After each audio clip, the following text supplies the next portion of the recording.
This episode is sponsored in part by PTZ Optics. Why hire a camera operator when the control is in your hands? Visit ptzoptics.com for more information. And by NewTek, makers of the TriCaster TC1. Stun your viewers, not your accountant. Visit newtek.com for more information.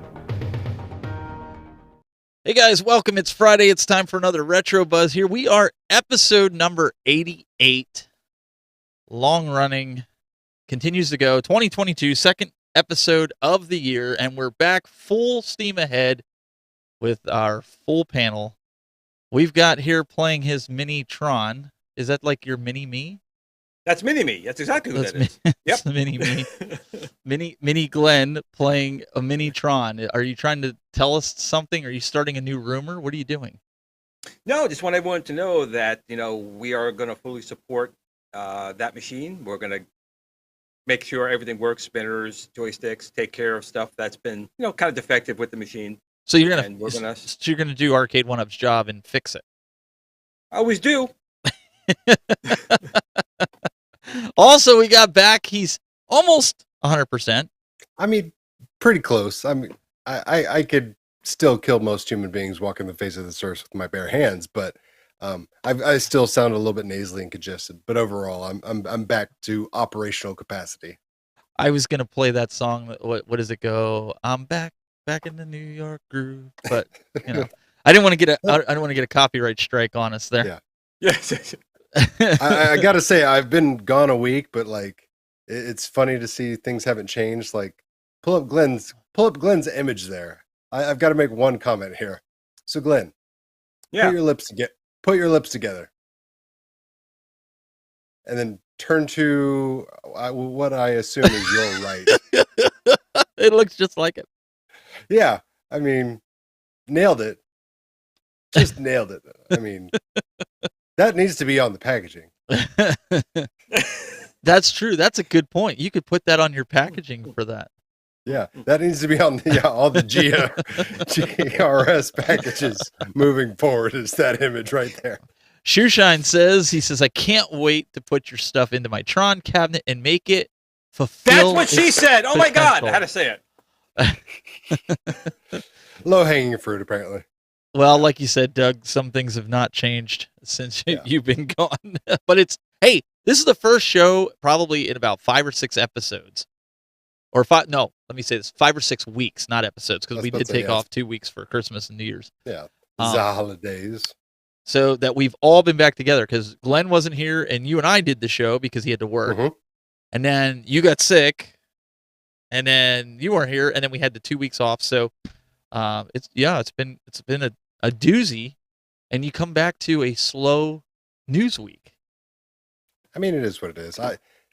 You guys got all the meat and potatoes last week of the CES news and announcements, but that's just the way the nature of the business goes. Everybody lines up their announcements for 1 week, and then after that it's just quiet, and then you that quiet settles for about a month and a half, and then it rolls into something else. But Toy Fair is already canceled, and the New York Toy Fair, third year trying to get going down there, and it's canceled again. Well, we gave you props last week, and again, we really appreciate you putting the news together for us last week, because you were anticipating coming, and then you were like, guys, I just can't do it. So I knew I would sound like some crazy person, screaming from the basement or whatever without my voice. So I was like, it just wouldn't be worth it, me even trying to sit there and sneeze and cough into a microphone and have nothing come out of my vocal cords. So I was like, you guys got this.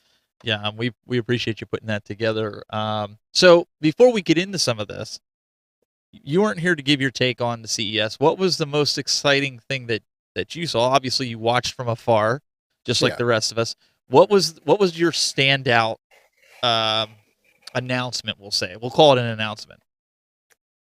I mean, this is like no slight towards anybody, but I was underwhelmed across the board.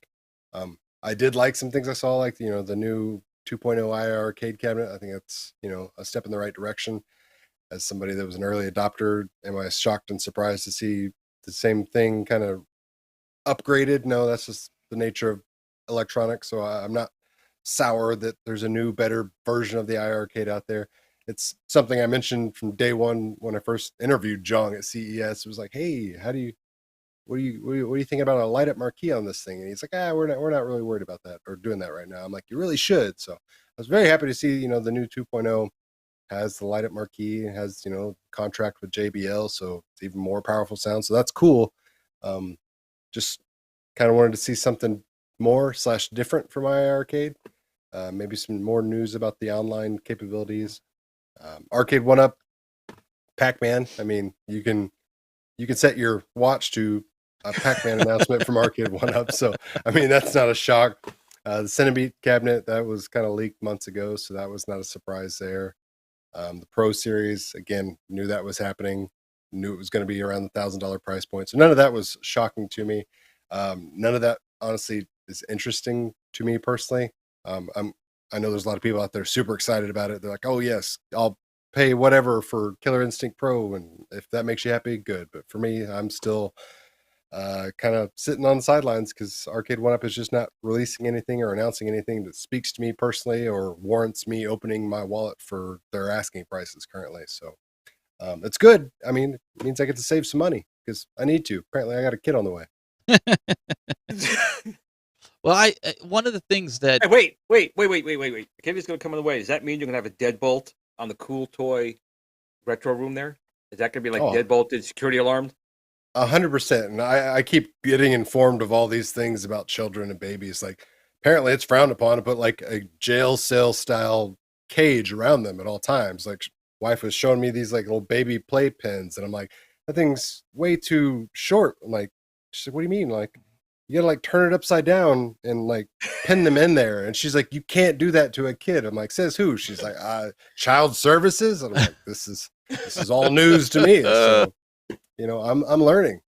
Well, let me ask you, this is kind of for both of you guys. Let me ask you, do you think, because we discussed this and it's not for Glenn or I, and that's not, a slight at anybody out there who wants this Pro Series, but do you think it's a little too late for the Pro Series announcement? Because a lot of these guys, we use the example Michael B, have 50 million of these, 3/4 scale arcades. Did they wait too long to bring this to the market, do you think? No, I think they waited the correct amount of time. I mean, you have to establish there's a massive need and desire from your customers for that product. And if you jump the gun, you did this like, 7 months into the first cycle of wave 2 or whatever it was, then you're cutting your own legs out from under you because you alienate people that aren't potentially ready for that jump in quality and or price. I mean, people are already still kind of coming to terms with the sticker shock in the last 12 months we've had from Arcade 1-Up, where the prices literally went up 40% across the board for most of their products. Prior to that, if they were to announce the Pro line, I mean, people would have revolted even more. It would have been torches and pitchforks. Like, you can't announce a $1,000 or a $1,200 cabinet without setting the table with these $600, $700, $750 prices in between. So, I mean, they've essentially breadcrumbed people into the oven, which is what's happening here. Because, hey, look, we're going to get you hooked on these $200, $300 deals. We're going to change some things around. Those 300 deals are going to go to 400, 450, 499. And then, hey, look, we'll use inflation and all these other regions and impacts and rationale to say, hey, 750 is the new target moving forward. You get new cool things like a 10 sign and a stool you didn't want, and that's the justification for the price increases. But oh wait, there's more just around the corner for $1,200 or $1,000. We'll raise the cabinet up another 6 inches and give you some quality controls you've been asking for 2.5 years that even at a retail cost would not justify the price increase. But I digress. Am I happy?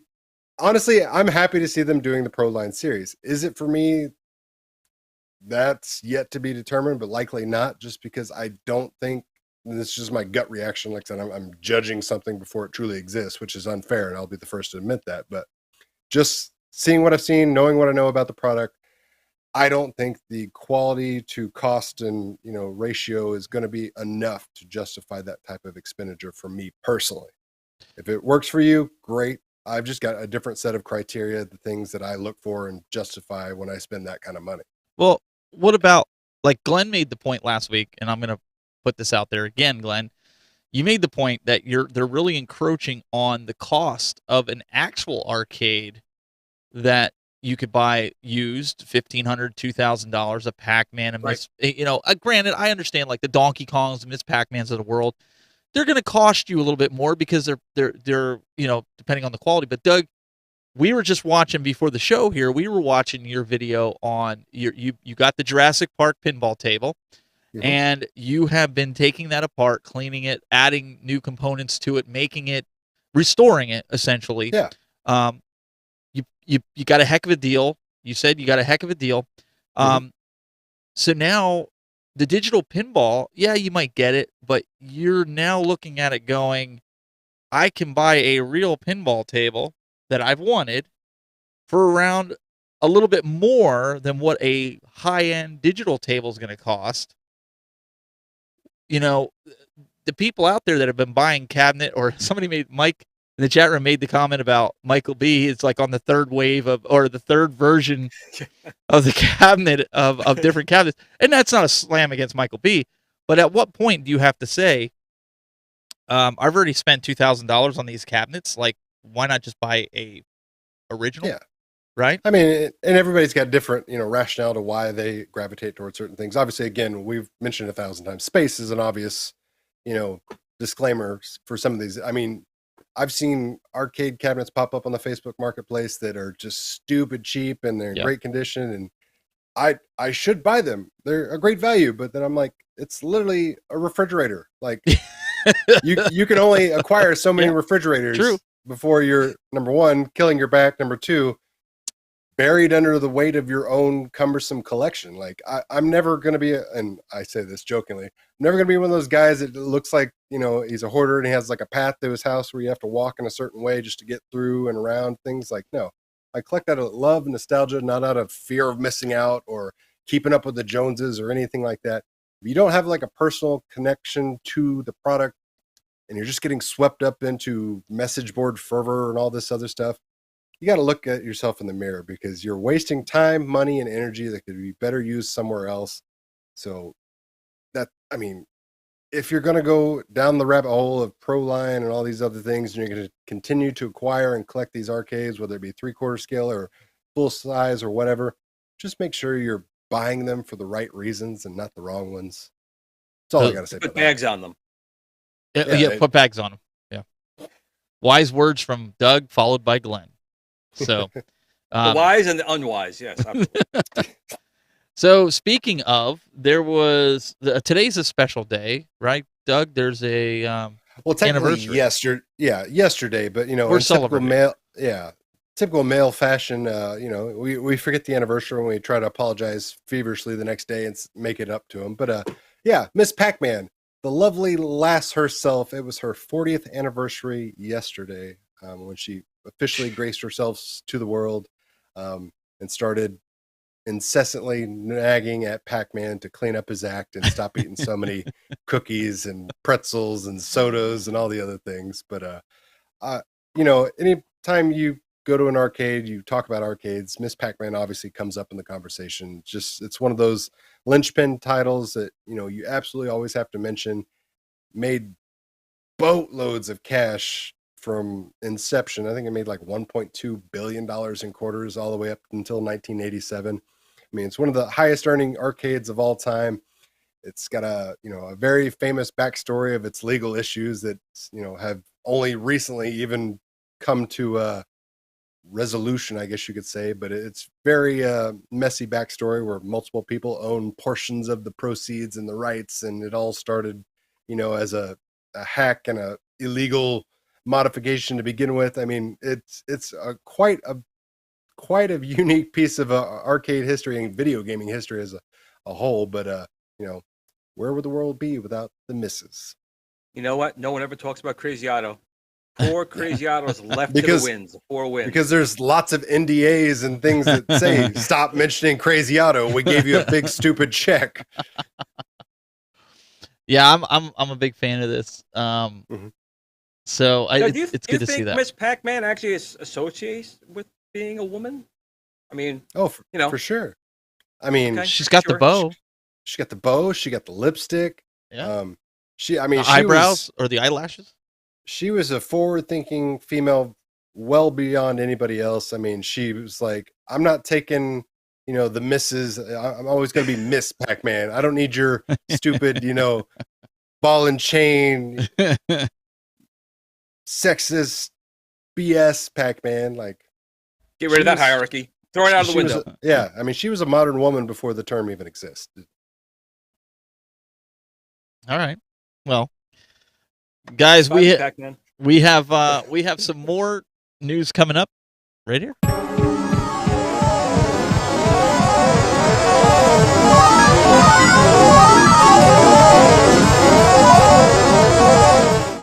All right. So we've got a bunch of different topics for you guys here. That was one of them. That's always a fun one, though. Yeah, I'm sorry. I've got to read one comment that just made me laugh out loud. Go ahead. So this is from Tivo67. It says, Miss Pac-Man should have been named Ma'am. Pac-Man. Ma'am Pac-Man. Okay. Let's play some Pac-Man. Pac-Man. Pac-Man.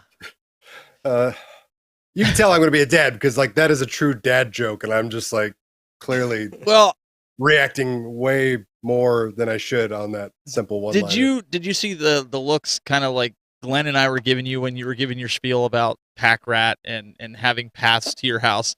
You haven't had kids yet, Right? So as soon as I tried so hard not to. the kid toys and jumpers and walkers and things come, you are, with all the stuff that you have, you're going to have a path to your house. And then the next words out of your wife, and guys in the chat room, mark this date because Glenn and I, he's agreeing with me. The next thing out of your wife's mouth is, Doug, we need a bigger house. Oh, that was prior to the kid. We've been talking about that for 2 years. It's really going to come out then. The housing market. I'm marking down to wait till the baby turns like 1, 2, 3, and Doug buys the gifts. And when the kid opens it up, he goes, "Oh, well, you're not supposed to play with it. Hold on, let me take that from you. Put it over here. It's to look at." But play with it. No, it's not to play with.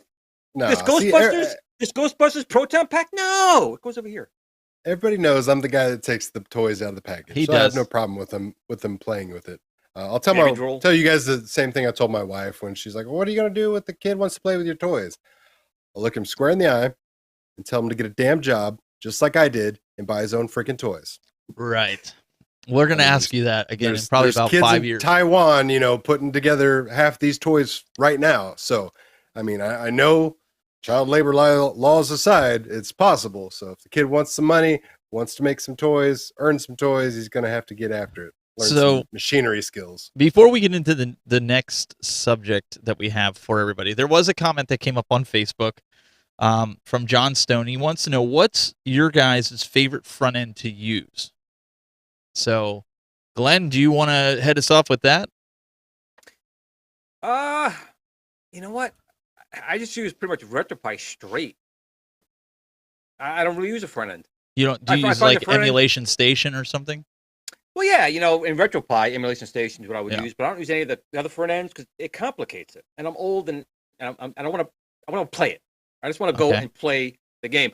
I actually have gone the other end. Like, I don't have thousands of games anymore. I put maybe 30 or 40 of my favorites, and that's it. It takes too long to go through it. To be honest. Doug? Since I am not a Pi guy, I prefer PCs and the Optiplexes and things like that. I lean towards Launchbox and Big Box. Yeah, I'm with Glenn, though. I use Emulation Station with RetroPie. I guess CoinOps is considered a front end, right? I mean, they still consider that a front. So I use CoinOps too. There's one on the Mac. I don't have it right now, but do you remember what the name of that one was? I use that. I have the joystick icon. EMU, or what is it? MU. OpenEMU. OpenEMU. So on the Mac, I use OpenEMU. I use that on the Mac. A couple of my buddies who are not very savvy in putting games into a front end with artwork and stuff, OpenEMU is like a very good front end for a novice to get drag and drop to get started, especially for Mac users. That's something. So yeah, Don't whatever. ruin these classic games with a Mac. I mean, come on. They run It's better good on a Mac. thinking, They though. just scream and say, "Yes, we have the power to run." Ugh. Ugh. So I got the COVID taste in my mouth. With that one. Glenn and I were discussing in pre-show before you were getting on, Doug, about. Hey, that was private. That was between you and me, dude. Well, okay. So before we were talking about Retromania Wrestling, how I was talking about a game. We'll get to it later on Limited Run Games. They talked about Retromania coming to Limited Run Games. We haven't seen it yet. Yeah, I mean that's been talked about since its inception. Any news on right. it? Do you know anything about it? No, last we heard it was going to be May of last year. So, I mean, I know tons of things have changed in the development of the game and the add-ons. But yeah, as far as a physical copy, there are some that do exist, but for like the Switch, if you want that limited run treatment, You know what? still question marks. I heard that they're waiting for the major DLC, that they're putting you in the game, but they're going to make you look like Cobra Kai, Oh, and okay. you were going to be wrestling Stevie Richards. That was the rumor I heard, and I just wanted. Okay. I'm trying to get validity out of you. Well, if there's truth to that. I do have NDA sign, but if I was to speak hypothetically, it would not be Cobra Kai. It would be Miyagi-Do because I'm Okay. a good guy. But again, that's all hypothetically. That's and I heard Just Glenn was talking your out manager in the he was going to be the Paul Heyman of you were like the Brock Lesnar, he was the Paul Heyman. So at least that's what I've been reading. I am no one's Heyman. I'm no one's Heyman. He doesn't watch wrestling. Well, the reason I brought that up is for our next story. So talk to us a little bit about it. All right, so if you do want a classic retro-inspired game on your Nintendo Switch, wrestling themed, then you got something coming your way in February. You got Action Arcade Wrestling. This game has actually been out for Steam and PlayStation, Xbox for a while now. So if you want to play it, you want to try it out, you can on those other systems. But for the Switch, it's finally coming in February. Completely all unlicensed characters within the game, but has this awesome creative mode where you can download literally any wrestler you can think of. The community's already made basically everyone from top to bottom that you can think of, professional wrestlers, old and new, current, young, whatever. So if you want to get those wrestlers in this game, it's literally just a matter of downloading them. So that's a really cool feature. But as you can see, it's got cel-shaded graphics, over-the-top arcade action. It's not exactly a simulation experience. It's not as deep and as dark and hard to master as Fire Pro Wrestling or anything like that, but it's also a little more in-depth than something like WrestleMania, the arcade game. So it's a nice little in-between of the two. It actually looks It looked good. beautiful. It It did. looked really good. It really Yeah. did. And it's promising to be able to run 60 frames per second on the Switch, and it has like a 10-man battle royal. So, I mean, it's handling a lot of processing power on the Switch, which is quite impressive. So I've got it on Steam. It's super fun to play. I'll pick it up again on the Switch just because I like the portability and, play it in the car type of thing. So definitely check it out if you like that type of thing. Doug, Hollywood Polo's got a question for you. He Okay. says, Doug, have you played Cobra Kai on Steam? It's pretty sweet. Beat 'em up. Better than Streets of Rage 4, in my opinion. I have the Cobra Kai game on Nintendo Switch, and I'm assuming that's the exact same game he's talking about because I'm only familiar with one Cobra Kai game out there. It's a good beat 'em up. It is, the levels are overtly long. It feels like arduous. Like it's a beat 'em up that kind of spends way too much time on the beat 'em up before you can actually complete a level. So that was my big criticism of it. But overall, it's a fun game. And Rex says, hello. He says, hello, fellas and ladies. So, Glenn, he made sure to address you. He did say hello, ladies. I know, so- I appreciate that, Rex. That was so sweet of you. Sorry, I had to put that one in there.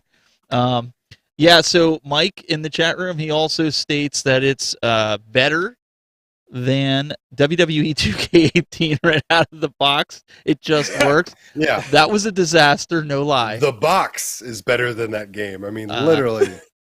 Peter's got a question. Well, I don't know. was that a disaster? Was that a disaster like Cyberpunk? Oh no, this That was worse. Worse. This Yeah. was worse. Worse? Oh, you need to go back and look at the Yeah. articles on it. I know you're not a wrestling guy, but seriously, it was You This is couldn't one of pay those me to things that get makes you scratch your head and like, people got paid to make this. Yep. They had a year and a half to make this. Yep.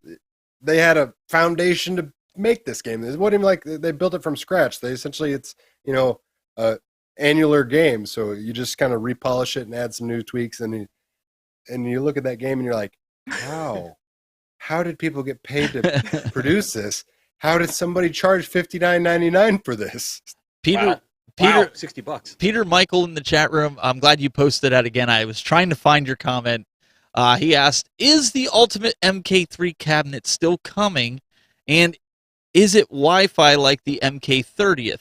I don't believe they announced any Pro Series of the MK. They did create the, MK1 remake that is Wi-Fi capable. Am I correct on that? Yeah, that's the MK30. So here's the 30, thing. yeah. Just like Pac Man, just like Street Fighter, Mortal Kombat's going to get multiple releases. It's going to get a Pro Series. There's going to be a Street Fighter Pro Series. A lot of the cabinets you've bought are all going to get rehashed in some way, shape, or form on the Pro Series. Do not get surprised. Do not get so offended and, oh my God, I can't believe they're doing that. I'm telling you right now, they're going to do that. They will do that. Deal with it, because it's going to happen whether you want it or not. So if you're in the market for one of those machines, don't buy it, because a newer version is going to be out in 6 months. That Ultimate version you saw was a mock-up. It's essentially what the MK 30th anniversary version turned into.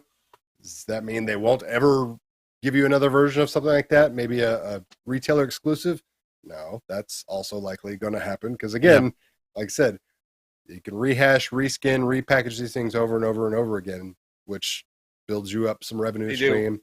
And yeah, I mean, it's a proven trend in all of electronics and just consumer marketing in general. It's not something unique to Arcade 1-Up. I mean, there's a tried and true reason they do this type of thing. Do you like it? Do you have to like it? No, but you have to accept it, because it's not going to go anywhere. I got to give a big shout out here to Juan in the chat room, Juan Persia. He's one of my partners in crime in Fortnite. Those of you guys that actually come out and watch us play some Fortnite, him and his daughter, we have a good old time, and don't let him kid you. Don't let him say, "Oh, my daughter will play," because she'll kick your butt. She's good. Oh, she's the ringer. She's young and she's good. Like, I'm like, yeah, I forget. I think I said watch her be like 10 years old, and she's like whooping her butts, and she was like 10 or 11 or something like. So I felt like this big.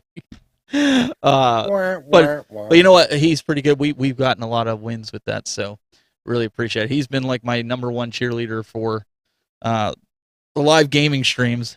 So he sits there and watches, and his daughter. So it's a lot of fun. So guys, we appreciate it. Any comments from your guys' chat room? Since we're on some comments here. Oh, Rob Coleman just remarked the motor industry does it all the time with the facelift models. And yeah, like I said, it's not a unique thing to any specific, part of the retail market. It's just part of business. Glenn, anything? I don't have any chat people. No, I'm kidding. I'm lying. Oh, okay. So nothing major. Nothing major. Okay, so Michael B did comment about that Pro Series. He said John D did do an interview and showed it off. Okay, so I didn't see that interview. So okay, I stand corrected. That apparently he did show off a Pro Series Mortal Kombat. John D's also said a lot of things that aren't true, and John D. Hey, listen, man, I'm just reading the comments here. I mean, you're reading that, and I'm fully aware and I acknowledge that it exists, but I'm also going off the history of this company that I've been following longer than literally anybody on the internet for the most part. So it's just like, just telling you how it's going to happen. Yeah, I'm, and I know some of you guys, I'll address this really quick before we get into more of this. A lot of you guys I've gotten some comments like, why do you keep streaming Fortnite? I can't stand Fortnite. That's fine. I'm streaming other games as well, but what I'm trying to do is those that are interested to watch it, that's why I'm streaming to YouTube, because eventually I want to move the gameplay completely over to Twitch. I want to have YouTube set for my videos and these shows, of course, and what I do with Glenn and Doug. And then I want Twitch to be the gameplay hub for any games that I play and things like that. This way you don't have redundancy with your content creator, right? You have the same people that post to Facebook, Instagram, and all these other places, the same daggone picture, And then they want you to subscribe to everything, so you're seeing their picture like 20 times that they're posting. And I'm guilty of it too, just like anybody else. But I'm really starting to segment my content to different areas. That's what I'm trying to do. That's my, I guess, 2022 resolution, you want to call it. I'm trying to give value. So if you follow my Instagram, you're only going to get certain content on Instagram. If you're subscribed to my YouTube, you're only going to get certain content on the YouTube. So I just wanted to kind of explain that. I just saw a text message come through asking, do you know what time it is? You guys know what time it is? Wait. It looks like it's 8:30 my time. Yep. What does that mean? That means That means it's time for Game of the Week.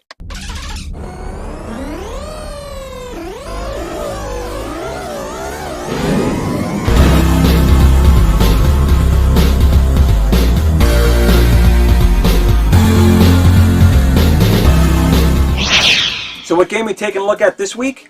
It's Sega's Star Trek Strategic Operations Simulator. Set phasers to fun. The Star Trek Strategic Operations Simulator arcade game by Sega was the first official Star Trek arcade video game. Released in 1982, it was inspired in part by the Kobayashi Maru simulator seen in Star Trek II: The Wrath of Khan. We are now in violation of treaty, Captain. Battle stations, activate shields. Shields activated. Alert. Klingon torpedoes activated. Alert. Evasive action.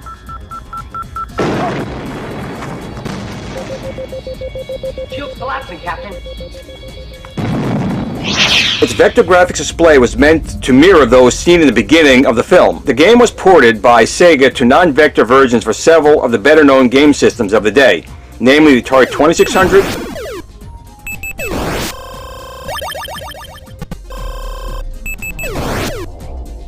Atari 5200, ColecoVision, Apple II, Atari 8-bit computer family,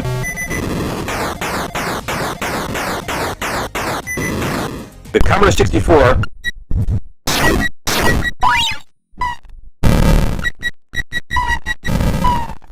VIC-20,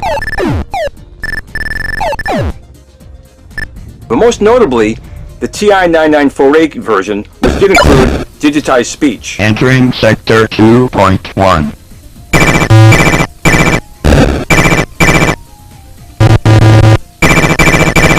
The arcade game was released in two versions. The standard upright game cabinet was modeled and fashioned after similar machines of the day, with a standard screen and control layout. In addition, there was a special captain's chair sit-down model that was fashioned to simulate that of the bridge of the retrofit Star Trek USS Enterprise that was first seen in Star Trek the Motion Picture. Its controls were built into the chair, which the player sat, with in-game screens simulated in the separate console in front of the player. In both cases, the game included a rudimentary voice simulator, which used Scotty's voice to give you commands and Spock's to welcome you aboard and announce the entry into each sector. Play Star Trek. Be the captain of the Starship Enterprise. Press play 1. Welcome aboard, Captain. Entering Sector 3.4. Damage the handset. Neither was the actual actor's voice, but a computerized interpretation. The gameplay consisted of piloting the Enterprise through various space sectors, which have starbases that are under attack by Klingon cruisers, mysterious alien antimatter ships, and the Nomad probe from the original series, The Changeling. The player steers the ship by rotating a knob, either on the upright console's front or the sit-down left arm of the chair. The game's screen is divided into three sections. The upper left shows the player's score as well as the ship's amount of shield energy, green line, photon torpedoes, red boxes, and warp energy, a blue line. The upper right gives an overall view of the sector, including enemy ships and the starbases. The starbases you can dock with to re-energize your shield, restock your torpedoes, and repair your ship. The lower part of the screen shows the direct forward view, similar to the view screen of a Star Trek bridge. The player has only one ship to use. If it's destroyed, it's game over. The ship can be attacked by Klingon ships either by disruptor fire or by collision.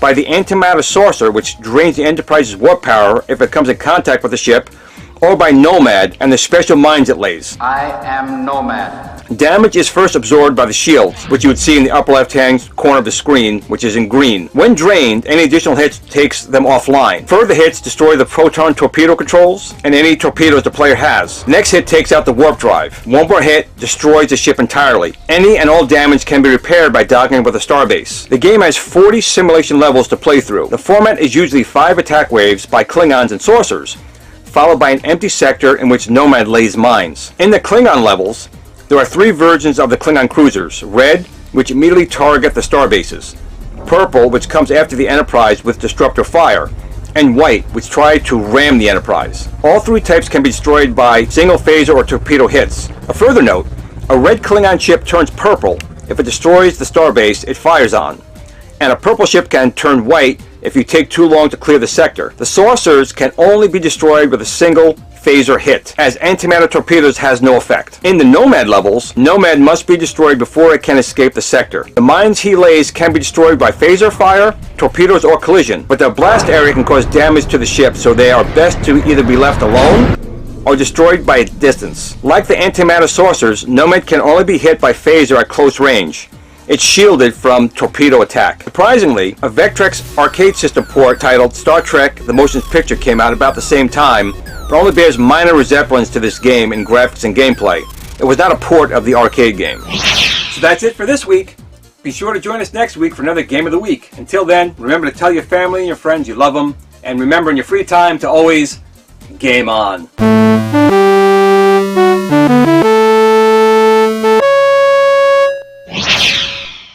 Welcome aboard, Captain. And that's this week's Game of the Week, and I tell you, I really enjoyed that game. First time I saw it was actually at a Chuck E. Cheese in New Jersey, and that ate a lot of my money that day. Very, very fun game, and it's not one that people remember for some reason. I'm shocked, man. It's Star Trek, which are nerds, video games, which were nerds back in the day. It's game before our time. Like it looks like somebody designed it with a spirograph. Exactly. Exactly. Yeah. But it's fun. It's one of those games. It looks fun. You could sit down. You know what? If I could find that captain's chair version, I would pay for that. I really would love to sit in that. So honestly, that is the only version of this I've actually played. Yeah. And oddly enough, where I played it was at the Pinball Hall of Fame in Las Vegas. Was the captain's chair version. I mean, it was fun enough, but to me, I was just like, wow, this game really wants to be the Atari Star Wars game. That was my impression of it after I played it. Yeah, I was like, if I had no knowledge or experience of the Atari Star Wars game, then yeah, I'd appreciate this more.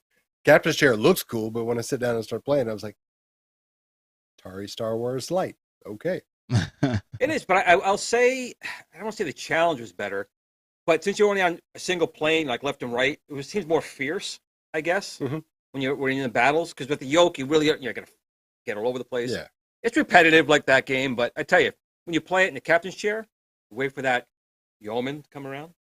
How you doing? So last week we were talking, and Glenn was all beside himself because I ended up getting that link. So if you missed the episode, go back and watch it. So now there's a new one, Glenn, that I'm working on. Not because I want it, just because I know I can get it for $100. A Magnavox, complete in box with all the paperwork complete, still in the bag, and 25 games. Do I buy it? For $100. For $100. Whoa! First you had me still in the bag. It's in a bag? Well, all the paperwork is still in a bag. Like, you know how they come in the bag? Worth it. Wait, what are we talking about? The Odyssey? The Odyssey 2? I think it's the Odyssey 2, I want to say. Okay. So the Odyssey 2 came out after the 2600 and the Bally Astrocade. And to be honest, the graphics were not as good at all. But it did have the keyboard on there, and there were a couple of good games, like Casey Munchkin, Casey's Crazy Chase. But is it worth the $100 for the 25 games, it complete in box? Because I'm not going to play it. I think so. No, I totally think it is. The one piece you're going to have to find somewhere is to get the voice.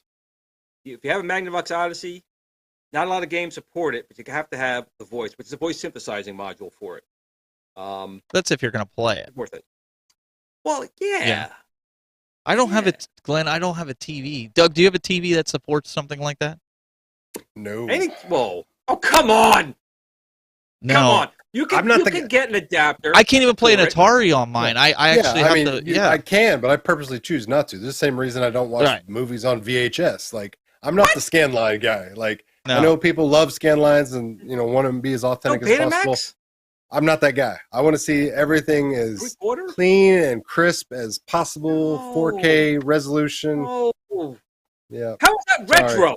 Retro is the lines going across, and the tracking sensor getting all screwed up, and the lines keep coming across in the battle scenes you did too many times. That's what it's all about. That's retro. No. I converted. That's you looking at things through rose-colored glasses. I mean, just because it was like that before doesn't mean it has to be like that now, nor does it mean what was before was the best representation of it. Again, going back to the VHS Betamax, comparison. Okay, I'm going to say original theatrical Star Wars, special editions. Rest my case. Battlefield 2. Well, that's a different thing because there's changes. If you wanted to watch original Star Wars in grimy, untouched, 480p, or do you want to watch it in 4K? If we're talking about apples to apples, the exact same movie, how would you prefer to watch it? On a 13-inch CRT or a 120-inch home theater in 4K? Black and white GE TV on a quarter-inch pirated videotape that someone taped in a theater from 5 people back with people. Well, you have to constantly go up there and adjust the tracking knobs. Yeah, and you got to whack it a few times to make sure that it stays in. No, I did that with all my retro consoles in that are over there. Like I bought the HDMI converters to switch all my consoles over to HDMI. The only one that's not is the Jaguar because I haven't been able to find an HDMI adapter for the Jaguar. That's going in coax, which is probably the worst you could possibly go in. But yeah. I can't imagine there's a massive demand for it either, though. I mean, the Jaguar was such a niche product to begin with, so I can't imagine there's so many people out there. The best you'll get out of that is a composite out. But I'm actually really waiting for you to say you're offering the $100, and they said, "Oh no, you're not getting me with $100, buddy. I'm giving it to you for $25." Well, so I was gonna I'm waiting for. I was gonna go back to them and say, how about I give you like $50 in hopes that they would come back and say 75 and walk out with it for 75. So I'll keep you posted on it. If But I end up honestly, getting at $100 with that amount of games on it, with the boxes and everything, No, it's a good deal. It's fair market value. It is. Well, and so this is the thing. So like when I even go, I was telling them, I go to pawn shops a lot. I go to Goodwill a lot to get games. If you look at my Instagram, I just picked up all those games plus I think there's 4 other games not pictured that are duplicates that I'm gonna trade off because they're valued pretty good, as well as Nintendo games. I got it for $50, and there's probably like I don't know 20, 25 games there. A lot of times I'll go into these pawn shops and I'll buy a stack of them. They'll want like $4 a piece for them. They don't go by value, and so I'll say to them, how about $2 a game because I'm buying a stack, and they're like, okay. You don't know unless you ask. So, Glenn, and they have plenty of plastic bags to put them in. Gotta have the bags. There's a couple of my faces. I have to start going further now. I gotta drive quite a few miles now to get into a supermarket because my face is up on the wall. So what is this, Doug? Bags. What is this random R64? What is this? I mean, it's literally what the title suggests. It's just one of the most obscure things I ever thought came across the week, and it's literally what it says. So this guy, I want to say he's German, is electro music artist, and he's putting out his new album, but he's putting it out as a Nintendo 64 cartridge. And it's literally the game. There's no funny business, no tricks or anything like that. It's literally on a cart, will be played and operating through a Nintendo 64. It's not like hey, we put an MP3 player in a Nintendo 64 game shell. Nope. He's doing this as like a trilogy. I want to say it says somewhere in the article. I think he's got like a Game Boy Advance version coming out of a different album. He's doing all these retro gaming cartridges and game systems to release his music, which I thought was extremely unique. It's a terrible business model. Absolutely guarantees. You want to talk about going platinum? This guy will be lucky to go plastic. I mean, good lord. But it's a neat idea. It's a neat concept. It's certainly definitely thinking out of the box. Is the music any good? I have no idea. But I thought it was interesting to see somebody thinking of a new way to bring attention and some thoughts to beloved consoles like the Nintendo 64. That's certainly not how I want to listen to an album. I don't think of enjoying an entire 13-song music compendium by just turning on my Nintendo 64. Are there so many great soundtracks on Nintendo 64 games, things like that? Yeah, sure. Am I just gonna power up my Nintendo 64 and sit back in my favorite chair with some headphones? Probably not. All the Do they have a car adapter? Can you plug it into your car? I mean, Glenn, if anybody's up to that challenge, I think you'd be the person for the job. Yeah. All the audio files are sitting in the chat room going, "Oh dear Lord, what does this world come to?" Yeah. Well, that's the thing too. Nintendo 64 is not exactly known for its amazing uncompressed audio capabilities. So obviously, again, it's not him trying to make the best decision for his audio quality. It's just hey, here's an interesting gimmick that literally no one has ever thought of for good reason. But I applaud him for thinking out of the box. And for you pinball lovers, what do we got here? So this also was part of the CS news and announcements last week, but I wanted to kind of keep it separate just because it was its own entity, so to speak. So Stern, like I said, I mentioned this several weeks ago previously. This was the hot rumored title, and sure enough, the rumors were true. Stern's going to be releasing 3 new pinball machines, different, tiers. You got Pro, Premium, Limited Edition, but for the band Rush. So if you're not familiar with Rush, Canadian, you've been living under a box. Yeah, I was about to say, I mean, surely everybody knows who Rush is, whether you like them or not. I mean, you can be indifferent to them. How can you not like Rush? Well, that's the thing. Even if you don't like the band, you can still have fun playing these machines. You don't have to necessarily be fully into the music or anything like that. But I want to say they got 17 licensed songs included on the machine, so quite a bit. Designed by John Borg, same guy that did Jurassic Park, my Jurassic Park that I just acquired, Teenage Mutant Ninja Turtles, Star Wars, Data East. So many amazing games in the 80s and 90s and 2000s. John Borg's been around for a long, long time. Prolific designer. So this is a very similar theme as far as layout table-wise to some of his other designs as well. So a little bit reminiscent of certain things. If you're a longtime pinball fan or a John Borg fan or something like that, you may see a lot of the similarities. But it's got a lot of cool mechanisms, toys. You got the time machine in the middle there that has a magnet to it where it sucks the ball up and shoots it around. So this should be shipping relatively. Table. Oh, absolutely. I mean, these things are immaculate. They should be because they cost at the start $6,700. So I mean, they're definitely not cheap. These are premium items by far and away. But I mean, at no point in time has I ever met anybody that's walked up to a newer Stern and said, I don't see the money there. I mean, you can see the money and the details there. Right. It's just whether or not can you choke on it and buy it. I like the little details, like even on the chute where they had Rush. That's really nice. Yeah, I thought that was a nice touch. Little things like that. I mean, they're all over the place, but you got old concert footage, new concert footage on the back box on the scoring display. So lots of cool stuff. Like I said, if you're a huge Rush fan, this has been something you've been dreaming for years. But this is the latest and greatest. Typically, Stern comes out with another announcement around May. Rumor is it's going to be Marvel Venom cabinet. And then around August, September is typically their last announcement for the year. And the rumor is that's going to be Back to the Future. Whether or not the rumors pan out, we don't know. But so far, the rumor mill's always been pretty accurate. Like I said, had knowledge that Rush was going to be the next table up around October of last year. And lo and behold, here it is.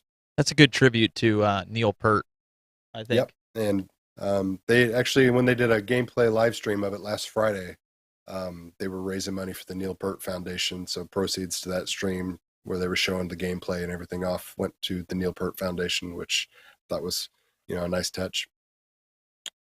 So we know Glenn is going to purchase that. I would love to. That's a beautiful, it is a beautiful cabinet, and I like Rush. So yeah. So I mean, you'll have Tom Sawyer stuck in your head for sure, and Man and all the other classics that are on there. Better not do it. We'll get a copyright strike just from doing that. If anything, just you can go watch "I Love You, Man" and the whole slap of the bass with Paul Rudd and Stephen not Steven, Jason Siegel. Yeah. So what happened in Denver? I see that there's a retro bandit, not to be confused with the retro buzz.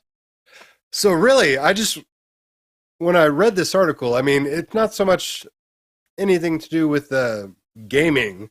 I mean, they apparently labeled this guy the retro bandit because of his glasses. He has flip-up glasses. I see that. But as they describe the gentleman and his that is not me. His stature, I really made me wonder, Glenn, where were you a couple weeks ago? Or excuse me, maybe a couple days ago. Because when I saw the side profile, I was like, that does not look like me. That looks like Glenn's frame. That looks like Glenn's beard kind of poking through in between the beanie and the bandana. I know I've seen Glenn wear those glasses before when he's soldering. How many of you guys in the chat? How many guys in the chat room think this is Glenn? Put a 1 in the chat room if you think that. We can help. There's a reward for this guy. Oh, so we could split it. Substantial one. So if this is Glenn, my hat is that knee, Glenn? See, I'm telling you, Glenn, look out.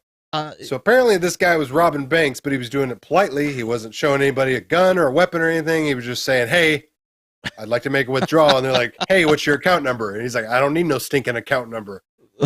I don't need no stinking account number. Fill up the bag, lady. I need to buy a Sega Star Trek. I mean, what do you want me to do? Yeah, there you go. Oh, look at it. Here comes the ones. Yep. Oh, my goodness gracious. Well, but it also kind of goes with the trend of you can just throw retro on anything, apparently, because there's retro bank robbers now. So, what do we got here? Ritual says in the chat room, he goes, well, it's either Glenn or it's Detroit Love, which very well could be possible. Yeah, I can see that as well. I mean, the telling sign would be... It's your boy, Glenn, over here. If hypothetically this retro bandit, aka Glenn, if the bags of money he was walking out of were the clear grocery bags, like if he walked in there and he's like, "Hey, load it up," that's all I need to know. I'm calling that tip line. That would be bad. That would be bad. My little sandwich bags will break with all the coins. So only you would rob a bank and accept coins. Or because now that's retro. Yeah. So we have all Susan B. Anthony dollars, please. And he's a little. There you go. We have a final story here that I kind of wanted to bring up because I know we talk a lot about physical media, and I wanted to talk about this because for Christmas I got my son. Well, Santa got my son, in case he's watching, a Xbox Series S, and it was digital, but in all reality, that was the only one I could find at the time. I mean, new consoles, next-gen consoles were like non-existent. I was surprised I could even find a Switch OLED. So I didn't know how he was going to respond to it because he really wanted the Xbox to start out with, probably because I didn't have one down here. But I really wanted the physical edition. So so we set it up, and he's like, "Can I get the PlayStation digital, PlayStation 5?" And Doug was just telling me, he's like, "You're raising them wrong," or Glenn said, or somebody said it. And your kid's broken. But here's the thing. And I didn't think of it like this. He's got this system. He's got an external hard drive we put 2 terabytes on. He downloads 4 or 5 games at night, 80 gigs worth, plays them for a couple weeks, gets bored of them, deletes them, goes and downloads other games, and all it's costing me is $15 a month. Where we, the collectors, I got a Series X because I wanted the physical media. And we're like, we'll just buy these games, right? But we still have to install them. And then if we run out of room, we still got to delete them. And these games are virtually impossible to play without the patches. So even if you have physical media and they shut the servers down like they did with the Xbox servers, that's a bit of news. I think it was yesterday or... The Halo servers, everything, 360 servers are down. Struggling. Done. Yeah. So this is what happened here. So Sony here is putting together a PlayStation Game Pass, and we were sitting here, and I was like, "Yeah, this is pretty cool," because I think this is something that the other generation. Glenn, wake up! These companies are killing me. Why? Glenn looks like the He-Man meme where He-Man's got like the rainbow background and he's got the exact same. Because this is like the worst possible scenario, which you just said right here. He's got the games, he deletes it. It's only $15. The games are lost. If the game is good or bad or whatever, those type of games at one point are just going to be gone. Gone. And they belong in history. They belong part of it. And these digital-only consoles are bullshit. I'm saying it right now. These digital-only consoles are absolute bullshit. It's just for the companies to make money, hand over fist, and you get nothing back. You go to trade them in, you get nothing for it. It's bullshit. It's bullshit. It's Kathleen Kennedy in the gaming market. Wait. But so as a PS3, Xbox 360, maybe a little bit before that, where there was downloading patches and stuff, are those games going to work right now on the Xbox 360 correctly without being able to get a patch for it? That's more bullshit. I'm sorry. No, I listen. I agree with you. So what's the difference between the physical media I'm versus all these companies right now? Design your games to work out of the goddamn box. I'm serious. It really pisses me off because they release these games like the one I remember is Cyberpunk, right? But you guys said this other game, Russia game, or whatever was worse. But you're spending good money for these games. They're half-assing it, charging you top dollar, and then what? You delete from the hard drive and it's gone, and that's it. That's bullshit. It's bullshit. It's just for these companies to make money off of you, the gamer, and you get nothing for it. It's bullshit. I'm sick of it. Unfortunately, it's not changing. But that generation. Well, it's not going to change. It's not going to change if people keep buying it that way. These companies, if you buy it, they're making money. They don't care. When you stop opening a damn wallet and giving these companies your cash for half-ass games that you can't keep, they shut down servers in 2 or 3 years, can't play anymore, it's bullshit. Sony, but even Xbox, if you buy physical media, it's still useless without those downloads and patches. In these newer consoles, again, it's bullshit. But at least when you get physical, a lot of times, that patch, you come down to like a Wii, someone release a patch. You have to take the ISO, you got to patch it. It's still shit. I'm really mad about this. I'm cursing a little too much. But these companies really are just doing this to make a fast buck. They release games half-ass. It's a bad out-of-box experience to begin with when you're playing it. You got to wait maybe an hour to download the patches, and then they shut the server down. The game's worthless. Now, what if you really like that game? You shouldn't just be like, oh, I delete off the server and I forget about it. That's bullshit. That's how these companies want to do it. Like, look what Xbox did. They had to backtrack it. Why? Well, I'm going to talk about they backtracked their not being able to take used games on their machine. What happened? Everyone flipped out? What did Microsoft do? Oh, no. We didn't mean that. You, the user, you, the consumer, runs it, not these companies. As long as you buy, they'll sell you crap. When you stop buying it, you change the market. It's all on you to do it. The last console I bought is the Xbox 360 and a PS2 I got secondhand. I actually bought a PS1. I won't buy these new consoles. They piss me off. Thank you. See? Right there. Glenn, this is my bullshit rant. Glenn, this is a comment for you. Go ahead and read it. Give it the times, bro. We're in a digital age now, bro. The disc is worthless now, bro. Since you have to install it, bro. No, I disagree. To be quite honest, you get SD cards now. I go to Walmart, get a 256 gigabyte SD card for like $17. All right, it can be done that way. I'm sorry.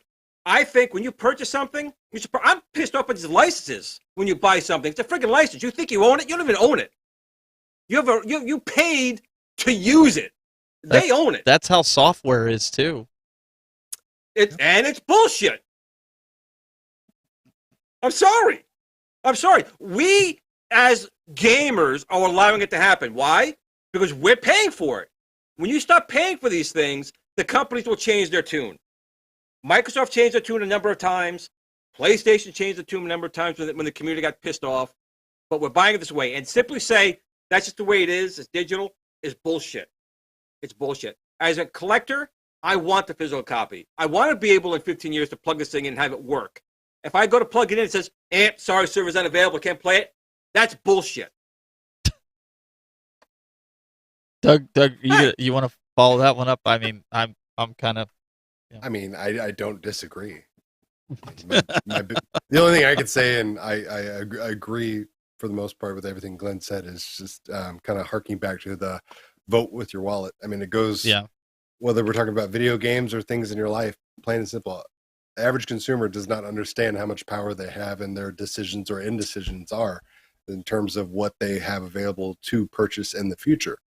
If you don't like something, don't say, I don't like it, but it's good enough and I'll settle for it. I'm not going to be happy about plopping $700 down, but I'll do it. You're the problem. Plain and But simple. the average consumer wants digital. They don't want the physical media. Just Do like they? Yes. Do they, or they not have a choice? 100%. Do they, or they don't have a choice? I stood in GameStop when I picked up the Series X. They're like, dude, why are you getting that? And I said, because I want physical media. And they're like, oh, no, man, digital's the way to go. 5 people chose the Series S over the X when they got that in stock. I was This is a floored. world I don't want to live in anymore. I was want off floored. this world. Elon, call me, get me to Mars. I want off this planet. So Sick. let me put this out there really quick, because then we gotta wrap this up here. I know it's a new game alert, but it's not really a game. Check this out.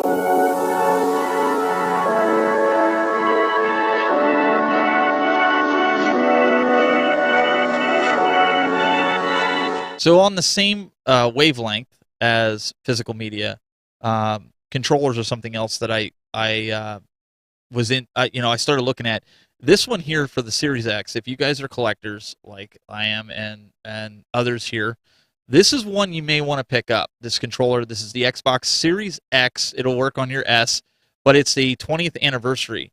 Now you can see what GameStop's charging for it, $70, but people are already selling this for $140 because it's a 20th anniversary. Even if you're not into getting the additional controllers and you're collecting, this is a controller, in my opinion, that you should pick up right now, because these are getting scarce and more scarce to find. And I believe in another year or so, these controllers are going to triple in value. They're going to be up to probably $200-$300 for those controllers, because I've watched it happen with other controllers that have been, anniversary series things. So just a word to wise, if you see it for $70, pick it up, because right now It'll work without a software update? You have to update the software?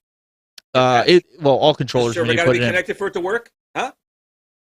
well, like anything else, right, Glenn? But either way, I wanted to put that out there. So if you guys are looking to, if you're collecting, pick that up. Anything 20th anniversary from Xbox, I've been going around trying to pick up anything with that, and Sony as well. Anything. It just seems like it's really cool. So I'm just throwing it out there. Keep it nice, play with it, with your game, and use it, but take care of it.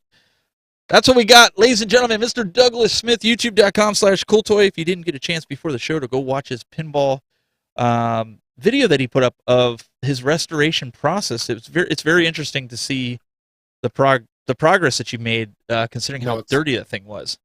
No, it's not. Cancel Cool Toy. It's cancel culture. Whatever. Unsubscribe to Cool Toy. That's what I'm So saying. real quick, Peter asks, he says, so Steven, he says, do you buy physical movies on Blu-ray still? No, I do not. I buy all digital movies, all on Apple TV. That's the way I buy it. That's the way I don't rent them, but I do buy them on digital. I have over 300 or 400 DVDs and Blu-rays, and I just got no more room for them, and I'm not a movie collector. So real quick, that's my answer to that one. Glenn Planamento, he's been dropping some videos. He's dropping them like they're hot, especially these weekly Game of the Weeks. Make sure you go check it out. Just let me know if you're enjoying it. Should I continue it? Should I change it up? Should I make it, Yes. Glenn's rants? I don't know. Let me know. They're kind of fun. They they take me. It's 6 minutes. It only takes me 15 days to make it. But because I'm running on an XT IBM 8086, it takes a little while to encode. If you guys are in the mood, you can also tune in about 25 minutes. I'll be going live probably with my squad. We're going to be playing some Fortnite. We usually do it on a Friday night. Could be a long one. Last week we were up till 3 a.m. playing. Time got away from us. So if you're interested, go to twitch.tv/thetechbuzz. We'll be on at 9:30. Yep, Juan's putting it in the chat room. We do have a bunch of people that come in and out. And because I was approved as a creator for Epic, we can create our own map where we just have community members go into the map. So you can play against each other. You can play against me and kill me because that usually happens. So if you guys want to come out, about 9:30 we're going to get started. So if it's not on right at 9:30, don't kill me. I got to shut everything down and get things going. But we should be on and having some fun. I think my kids are going to play too. So Should be a good time. We will be back here next week, same bat time, same bat channel. Should be a lot of fun, as always. We really appreciate it, guys. Until next time, keep it buzzing. Hit it, Glenn. Buzz, buzz.